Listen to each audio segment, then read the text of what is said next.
Pak Prabowo ini sebagai tokoh Sasuke dan banyak juga yang menyamakan Gibran sebagai tokoh Boruto. Yang lucunya lagi adalah kemiripan antara Shikamaru dengan Anies Baswedan. Di manakah peran Anies Baswedan di dalam serial Naruto pada saat pemerintahan ini?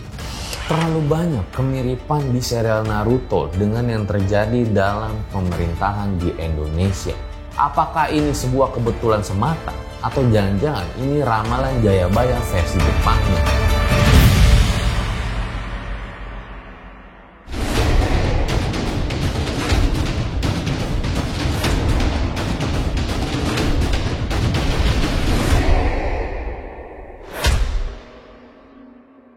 Kembali lagi bersama gue Fajar Ditya, kali ini di segmen DMJ.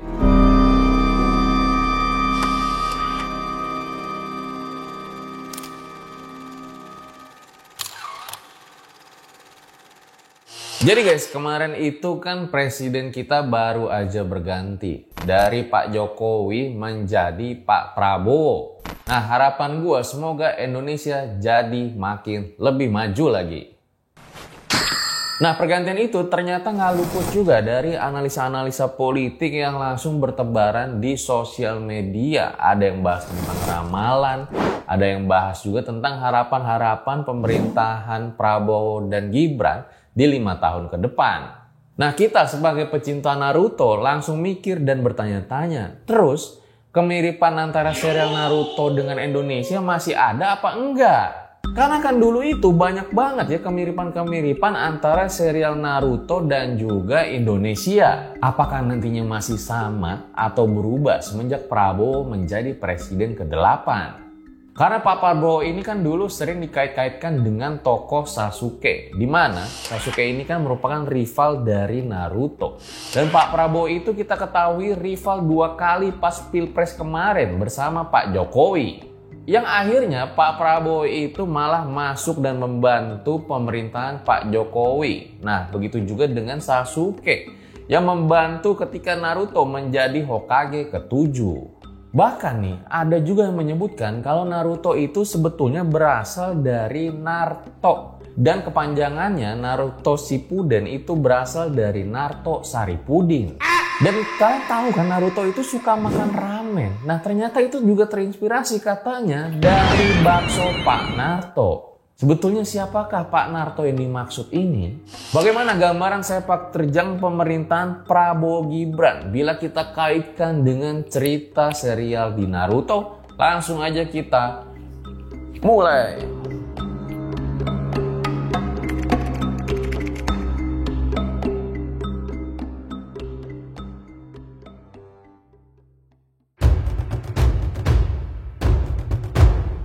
Konoha adalah sebuah desa fiksi di dalam cerita Naruto yang dibilang punya banyak kemiripan dengan Indonesia.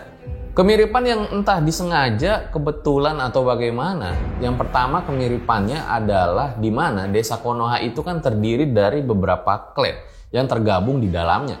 Dan mereka mempunyai filosofi tekad api. Tekad api adalah nilai-nilai yang diwariskan oleh para pendahulunya, terutama oleh Hokage pertama Hashirama Senju. Tekad api itu menjadi panduan ya bagi generasi-generasi selanjutnya bagaimana ninja itu harus mengutamakan desa dan rakyat di atas segalanya. Begitu juga dengan Indonesia. Kita itu kan terdiri dari banyak suku, ras, dan agama dan kita mempunyai semboyan Bhinneka Tunggal Ika.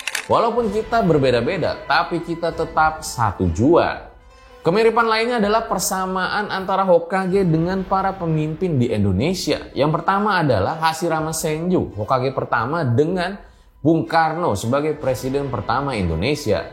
Hashirama Senju memiliki visi untuk mendamaikan para klan yang berperang agar menciptakan perdamaian di dunia ninja.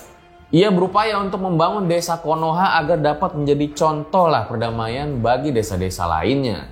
Begitu juga dengan Bung Karno. Bung Karno terus berjuang melawan imperialisme, kolonialisme, di mana akhirnya Indonesia dapat merdeka guys. Tahun 45, merdeka. Sebuah konsep yang digagas oleh Bung Karno dan juga para founding fathers lainnya yang kita kenal sampai dengan sekarang. Pancasila, di mana salah satu silanya berbunyi, persatuan Indonesia. Dalam mempertahankan desa dari ancaman, Hashirama Senju tuh nggak gentar dan kerap berkorban lah mencari jalan keluar demi perdamaian. Hal itu dia buktikan walaupun harus melawan teman dekatnya sendiri. Bayangin guys, Madara Uchiha. Begitu juga dengan Bung Karno. Dalam mempertahankan kemerdekaan Indonesia tidak mudah dan sangat penuh pengorbanan. Tidak jarang mengalami konflik dengan sesama anak bangsa yang berbeda pandangan dan jalan perjuangan. Seperti pemberontakan PKI tahun 48 dan juga Permesta. Selanjutnya, Hashirama Senju maupun Soekarno dalam bingkai masing-masing adalah tokoh yang karismatik dan menginspirasi banyak orang, sekaligus simbol perjuangan bagi desa Konoha dan negara kita tercinta. Lanjut ke Hokage kedua, Tobirama Senju yang kerap dikaitkan dengan presiden kedua kita, Pak Harto. Persamaan yang pertama jelas, sebagai Hokage kedua, Tobirama itu melanjutkanlah apa perjuangan dari Hokage yang pertama. Begitu juga dengan Pak Harto, melanjutkan cita-cita presiden pertama dan para pendiri bangsa. Kemiripan kedua adalah Hokage kedua tidak menyukai klan Uchiha, di mana adalah gerakan-gerakan yang mungkin menurut Hokage kedua dapat memicu pemberontakan. Begitu juga dengan Pak Harto. Pak Harto tidak menyukai G30 SPKI yang dapat mengancam persatuan bangsa Indonesia kala itu. Tobirama Senju sebagai Hokage kedua dikenal karena kepemimpinannya yang tegas dan juga pragmatis. Dia nggak segan-segan tuh mengambil keputusan yang sulit untuk melindungi desa Konoha, walaupun keputusannya itu kontroversial. Soeharto juga dikenal sebagai pemimpin yang menerapkan pendekatan tegas dalam menjalankan pemerintahannya, terutama ketika menjaga stabilitas dan keamanan negara. Selanjutnya adalah Hokage ketiga, Sarutobi, yang dianggap mirip dengan Pak Habibie. Nah, ini dua-duanya idola gua guys. Mereka berdua sama-sama disebut sebagai pemimpin yang paling jenius sepanjang masa. Sarutobi dikenal sebagai profesor di desa Konoha, terkenal dengan ninja yang paling pintar dan juga cerdas. Karena pengetahuannya luas tuh tentang berbagai jurus dan juga sejarah desa. Ia juga menjadi mentor bagi banyak para ninja muda. Begitu juga dengan Pak Habibie. Sebelum jadi presiden kan Pak Habibie ini kita kenal sebagai ilmuwan dan juga insinyur di pesawat terbang. Kepemimpinannya diwarnai dengan pengetahuan dan juga keahlian teknisnya. Makanya jarang juga tuh kebijakannya yang mementingkan pendidikan dan juga teknologi.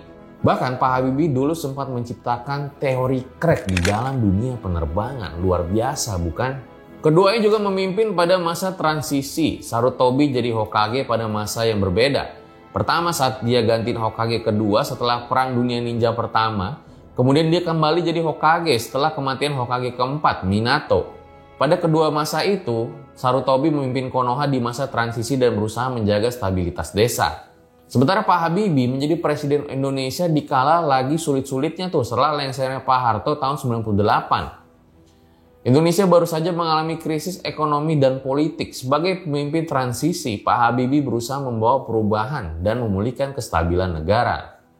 Selanjutnya adalah Hokage keempat yaitu Minato yang kerap dibilang punya kemiripan dengan presiden keempat kita, Gus Dur, karena salah satunya hanya menjabat sebentar saja. Minato memiliki visi untuk melindungi desanya dan menghentikan perang. Ia terus berupaya melakukan segala apapun untuk menciptakan kedamaian itu, termasuk pada nantinya apa yang dia titipkan kepada putranya, Naruto. Begitu juga dengan Gus Dur. Gus Dur mempunyai visi untuk membangun Indonesia secara demokratis dan juga pluralis. Ia memperjuangkan hak asasi manusia dan juga keadilan sosial bagaimana menginginkan Indonesia itu bersatu dalam keberagaman dan juga toleransi. Hokage kelima, the one and only, Tsunade, yang kerap dibilang punya kemiripan dengan presiden kelima kita, Ibu Megawati. Karena salah satunya mereka berdua adalah pemimpin wanita pertama yang mempunyai citra kuat. Bahkan mereka sama-sama berasal dari keturunan para pendiri masing-masing. Kalau Tsunade adalah keturunan dari cucu Hokage pertama, sedangkan Megawati adalah anak dari presiden pertama. Kedua-duanya kerap menginspirasi banyak wanita. Wow, ternyata banyak juga kemiripan-kemiripannya guys. Selanjutnya adalah Kakashi yang dianggap punya kemiripan-kemiripan dengan SBY. Salah satunya adalah karena mereka berdua punya background militer. Kakashi dikenal dengan pemimpin yang tenang dan juga cerdas. Dalam situasi-situasi sulit, kadang dia dapat membuat keputusan yang cepat, tepat, dan juga efektif.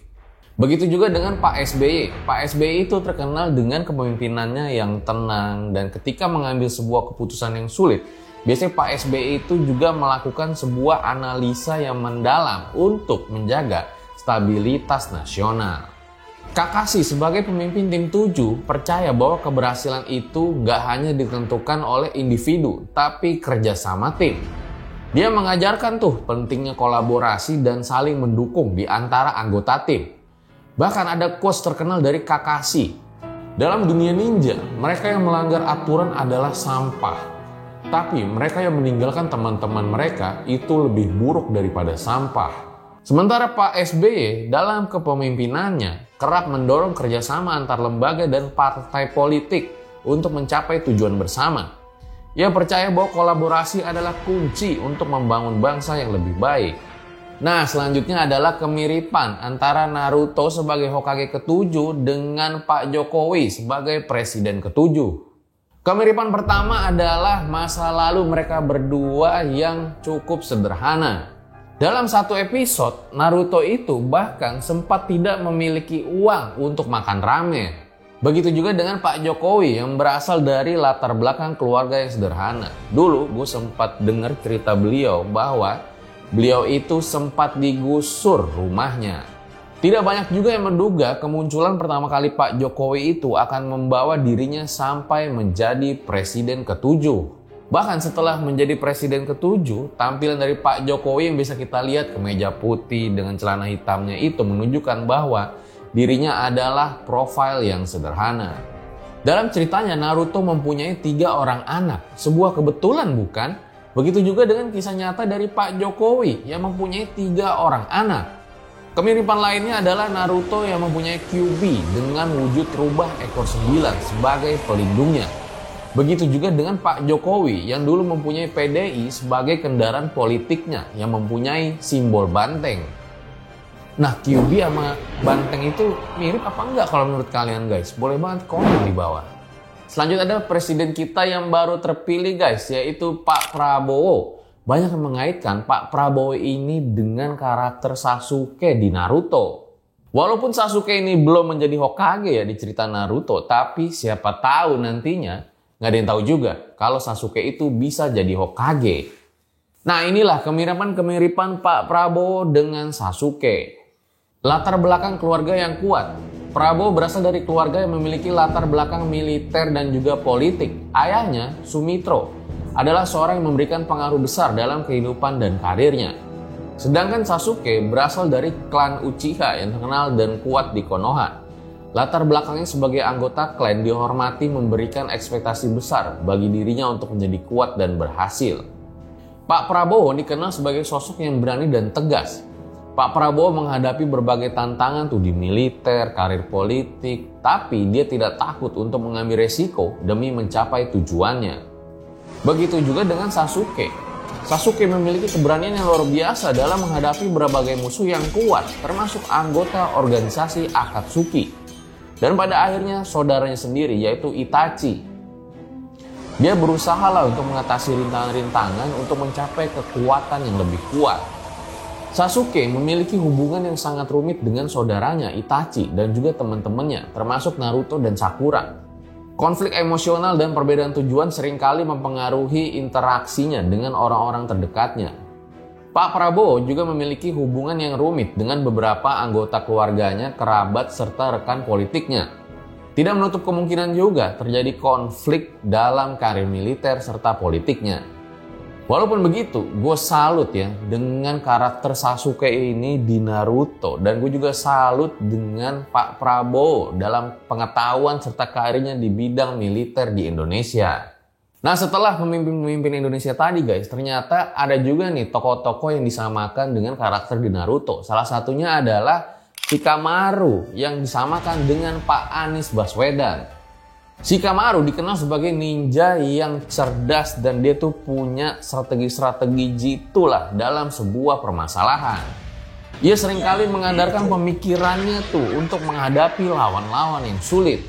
Nah, Pak Anies juga dikenal sebagai pemikir yang strategis. Ia merupakan seorang akademisi dan mantan Menteri Pendidikan dan Kebudayaan. Shikamaru walaupun dikenal sebagai ninja, ia menghargai pentingnya pendidikan dan pengetahuan. Dia menyadari bahwa kecerdasan dan strategi adalah kunci untuk menjadi ninja yang sukses. Begitu juga dengan Pak Anies, seorang akademisi yang memiliki komitmen yang kuat terhadap dunia pendidikan. Dia berusaha meningkatkan kualitas pendidikan di Indonesia dan menciptakan sistem yang lebih baik untuk generasi mendatang. Terakhir adalah Boruto, anak dari Naruto. Nah, beberapa kalangan menyebutkan kalau ada kemiripan antara Boruto dengan Pak Gibran. Kemiripan yang pertama jelas bahwa Boruto adalah anak dari Hokage, begitu juga dengan Gibran, merupakan anak dari Presiden Jokowi. Boruto meskipun dilahirkan dalam keluarga yang terkenal, dia juga berjuang untuk menemukan identitasnya sendiri. Dia membuktikan bahwa dia dapat menjadi ninja yang hebat tanpa selalu harus berada di bayang-bayang ayahnya. Pak Gibran juga berusaha untuk menetapkan identitasnya sebagai pemimpin dan bukan hanya sebagai simbol anak dari presiden. Ia berusaha membangun karir politiknya sendiri dan memberikan kontribusi nyata bagi masyarakat. Ya itu dia guys ya, kemiripan-kemiripan antara serial Naruto dengan Indonesia. Gimana kalau menurut kalian? Nah, ya ini menarik juga untuk kita tunggu ya, 5 tahun ke depan apa aja sih persamaan-persamaan dari pemerintahan Prabowo Gibran dengan serial Naruto. Masih ada apa enggak? Tapi yang jelas persamaannya adalah mungkin Prabowo Gibran itu kan menekankan kolaborasi tim ya, bagaimana pemerintahan itu tidak bisa sendirian, jadi harus ada kerjasama yang dilakukan antara orang-orang, lembaga-lembaga, dan pihak-pihak terkait untuk mencapai keberhasilan dari pembangunan. Nah sama juga dengan di cerita Naruto, bagaimana para Hokage itu selalu menekankan, yuk kita hilangkan dulu nih kepentingan egois atau individual kita, di mana kita itu lebih kolaborasi antar dunia ninja dalam menghadapi ancaman-ancaman yang nyata. Tapi balik lagi ya guys, ini kan namanya kemiripan-kemiripan. Sebetulnya kalau mau dicari yang nggak samanya itu juga malah mungkin bisa lebih banyak. Anggap aja ini hiburan semata ya, dimana kita justru dapat mempelajari ya sejarah-sejarah Presiden Indonesia dari kisah ini. Sekali lagi selamat untuk dilantiknya Pak Prabowo dan juga Pak Gibran. Semoga harapan kita sama semua agar Indonesia jadi semakin lebih maju. Gue Fajar Aditya, DMJ undur diri. Ciao.